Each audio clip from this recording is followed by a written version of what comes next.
Take our lead, let's help you make your mark. Our goal is your satisfaction. Let us show you the way. This time, the list items themselves contain commas. It is now appropriate to use semicolons as separators to outrank those commas.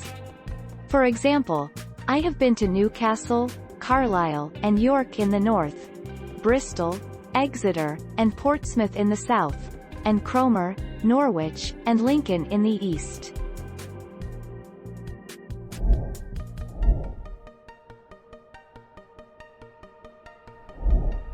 Take our lead. Semicolons can be used to separate parts of a sentence. They can also separate two main clauses or grouped items in a list. Semicolons can also help to simplify lists by showing which items are grouped together.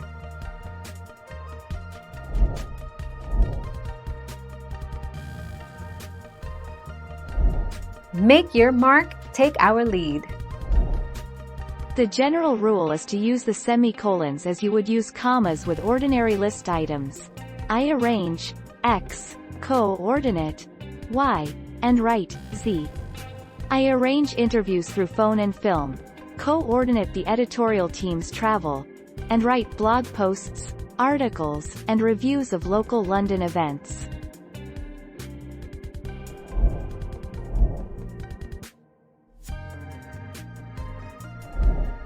Take our lead.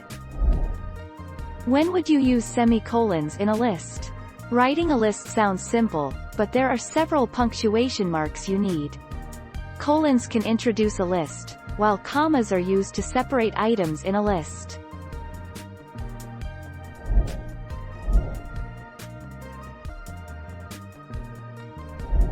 Make your mark, take our lead.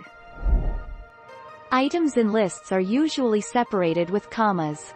However, if the list items themselves contain commas, then semicolons can be used as separators to outrank those commas. But according to your question, if the contents of the list are actually separate things, then it makes sense to use commas.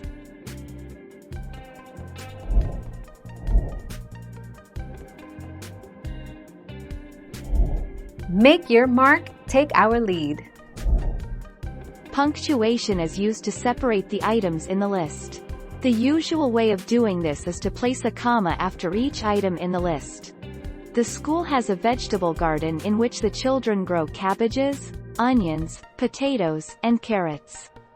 The last item in a list is often preceded by the words and or.